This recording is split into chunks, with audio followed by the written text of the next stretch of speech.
What were your expectations when you first got this pitch, met with, and got the role to be Joel? I love telling this story. I was a massive fan of Uncharted, especially Uncharted 2.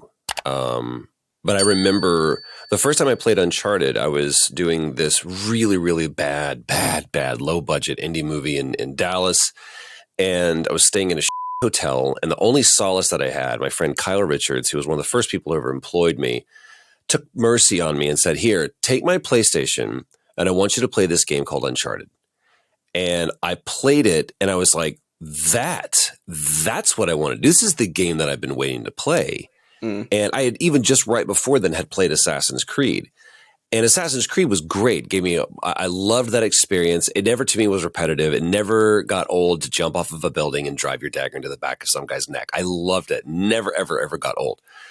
But there was something about Uncharted and specifically about the performances. I was like, man, this feels so grounded. It feels so real. I feel like I'm with them. And then along comes Uncharted 2 and blows that out of the water to me. It was the popcorn blockbuster pulpy action thing that I've always wanted to play. And at that time, I had just started making my transition into LA. And so I found out that they were doing, I think they were doing ADR for maybe even Uncharted 3 at that point. And I kind of at this studio right next door, like there's two booths in the same studio. And I kind of like popped my head in there and I was just like, hi, I'm a new kid. And they're like, get out of here, kid. You're not supposed to do letters. But all I wanted to do was just be one of the guys that Nate Drake killed. And my agent, it was Christmas or Thanksgiving, right before Thanksgiving holiday. And my agent sends me these sides and they go, I got you an audition for the new Naughty Dog game. And I was like, holy shit, this is it. This is my break. And I open up the sides and I look at the character. I'm like, I can't read for this. Look at me. I'm too young. I'm not the body type. This is not, I'm going to play like I just played like, Snow and Final Fantasy. I'm like, I'm not going to play this dude. There's no way. But I wanted to get in with them. So I show up to the audition and it's at Culver Stages and that's now gone. And there was a production office that was off to the right of the sound stage that housed the mocap volume that we would be shooting on. And I walk in and I immediately clock the person that was on the page for the character description. Some version of that is sitting in every chair in the waiting room. And I'm like, I'm 100% not going to get this. And it's embarrassing for me to be here. And there's a sign-in sheet when you walk in to let the casting director know you've made your appointment and that you're ready to be seen. And I was like, if I don't sign this, there's no proof that I was ever here. And I did this all the time. I would just not show up for auditions. And my agent would go, do you go to that thing? I was like, no, I didn't go.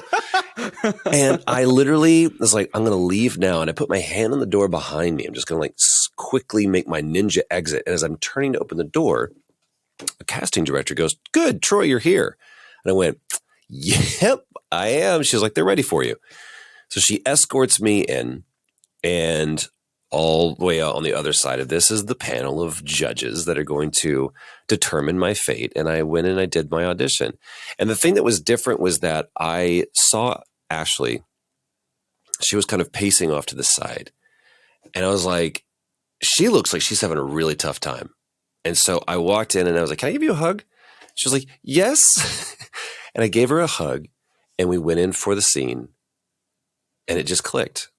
There was no, I'm going to give this guy a Southern accent. There was nothing on the page that said anything like this. And I don't even remember saying anything about being from Austin or whatever. It was, it was just, I looked at him and I was like, I don't know, this is that dude. In the same way that you don't wake up and go, okay, what am I going to sound like today? Or you never made that conscious decision to sound the way you do.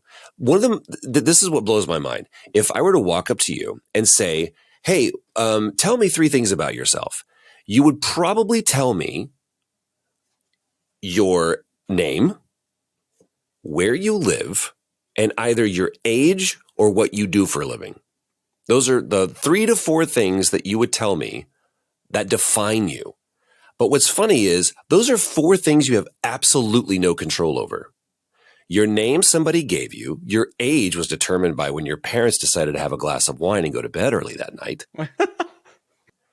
Where you live, most people either still live in the place that they grew up or moved when their parents decided it was time to move or went to school that allowed them to be there. That's where most people are.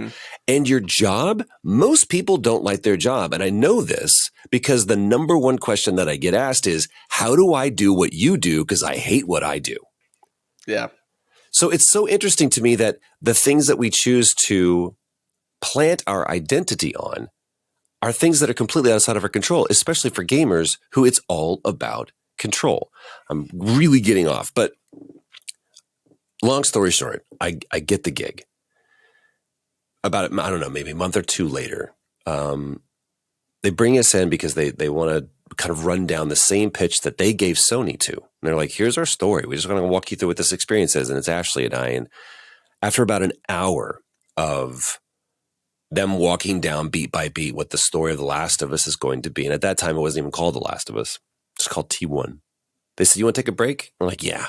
So at the time, I was still smoking. And I stepped outside and Ashley was next to me and I lit up a smoke. And I was like, do you realize that if this thing sucks, it's because of us? Like, they've got their shit on lock. They know exactly what they want. And that story that they just told us is incredible. It's not like, I'm wondering how they're going to pull that off. It is, we saw it. We saw it all the way.